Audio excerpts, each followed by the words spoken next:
There's a lot of different names floating around for what is the biggest long course swim meet that is happening in the United States of America this year. The 2023 World Championship Trials, the 2023 International Team Trials, the 2023 Phillips 66 National Championships, but whatever you call it, it is undeniably the biggest meet, the biggest swim meet, long course swim meet Today, Junior, that is happening in the United States of America this year. It's the Olympic trials of the non-Olympic year, and I didn't want to make a video about this meet, which I'm going to be calling the 2023 World Championship Trials, until I knew for certain who was going to be swimming in the meet and who isn't. So the psych sheet is out, and we've got some names on the psych sheet that I wasn't really sure we were going to see on the psych sheet. And inversely, we've got some names that aren't on the psych sheet that myself and I'm sure a lot of swimming fans were expecting to see on the psych sheet. Let's go ahead and jump into it, though, by addressing the elephant in the room. Caeleb Dressel is, in fact, entered in the meet. The comeback continues, and he's entered in the 50 free, 100 free, 50 fly, and 100 fly. And this is really, really interesting because I have absolutely no idea what to expect. He swam well at the meets that have been a part of the comeback series, the comeback journey for him so far.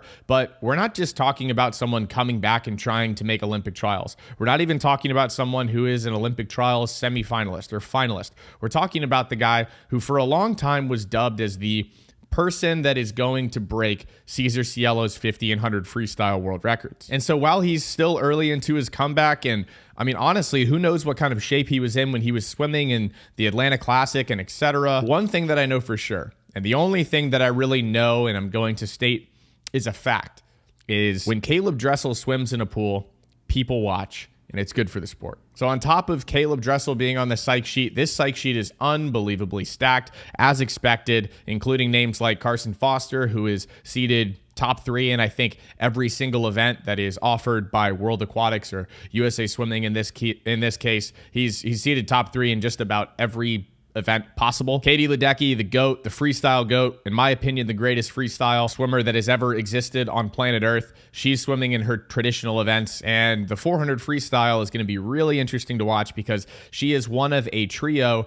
that are slated to race at the World Championships in what I think is the most interesting, the most exciting 400 freestyle race that has ever occurred, regardless of gender, regardless of whatever year it is, regardless of where it is, Olympics, World Championships. The race between Katie Ledecky, a swimmer from Canada, and a swimmer from Australia, which I'm assuming that the viewership of this meet in Canada and Australia, whether or not you need a VPN to watch the race, is going to be higher than it traditionally would be. Because watching Katie Ledecky throughout this season, she's been firing off some solid 400 freestyles. She went 358 at a meet in the middle of the season. She's known for swimming really well just all the time and forever. But this is going to be a really interesting indicator of what's to come in that 400 freestyle world championship race later this summer. Speaking of distance freestyle, mid-distance freestyle swimming, Luca Miatovich. I need someone in the comment section to help me pronounce this kid's name because he was 13 years old when he qualified for this. He's an Olympic trials qualifier in the 800 freestyle. He is shattering national age group records, and he's going to get a full video of his own soon, but he's entered in this meet, and I cannot wait to watch this guy actually swim. I've seen clips of him swim, but I've never been able to just watch him swim. He's probably almost the sole reason that I'll be tuning in to all of the prelim sessions outside of the fact that I'm just a hyper obsessive swimming analyst. You're welcome. He has superstar potential. He's a huge 13, 14-year-old. I'm not talking personality. I'm talking about physically. He is a giant human being for 13 years old. I think I was like 4'6". I'm pretty sure he's like 6'4". He's the inverse of me. And that's why he's an Olympic trials qualifier at 14 years old, and I am still attempting to try and make Olympic trials at double that age at 28 years old. Another name that's on the psych sheet that I'm really excited to watch is Kate Douglas. She absolutely tore up the NCAA season. She tore up the short course yards pool. I don't think that's really like news to anyone if you follow swimming. And I mean, even if you hate short course yard swimming, you know that it happened. One thing that people really love to do when a swimmer tears up a short course yards pool is to dog on their long course swimming potential. Dog on it. They're like, oh, there's no way they're going to back it up in the big pool. They love calling it the big pool. Short course yards don't matter. What's yards? Meters only. Meters for life. Whatever. Kate Douglas is a legitimate threat to world records in the long course pool. She's an incredible 200 breaststroker, incredible 200 diameter. She can sprint like crazy. She's essentially Leon Marchand in female form. 100%. I would back that up day and night. And we kind of saw exactly that happen at NCAAs. She's probably just shifted down a little bit in distance because she can drop down to the 50. Granted, I don't know what Leon Marchand could go into 50 freestyle. He'd probably do most of it underwater, but maybe he would be 17.8.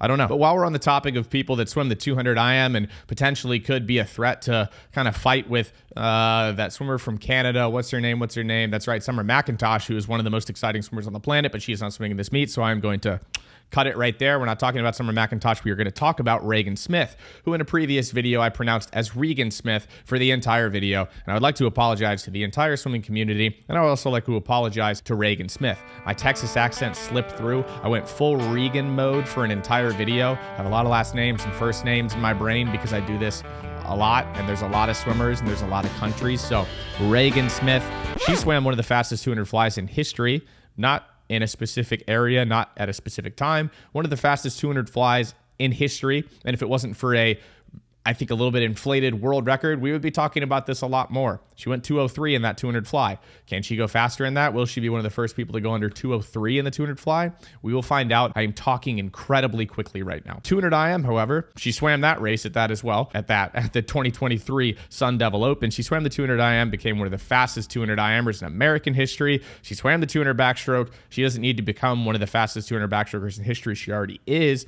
but she proved that she belongs to stay there. And she also proved that the move to Tempe for Regan Smith, not Regan, Regan Smith, is working out. Kind of blacked out there for a second as I just spat swimming information into this microphone while staring into this camera lens. Into your souls. But there are some names, as you know, that aren't on the psych sheet, and one name in particular. And after Christoph Mielak pulled out of the World Championships earlier this week, I think a lot of people were kind of on edge because swimming fans want to watch fast swimming. They want to watch their favorite swimmers swim, and I get that. But Simone Manuel is not entered in the 2023 Phillips 66 World Championship International Team Trials National Championships of the United States of America.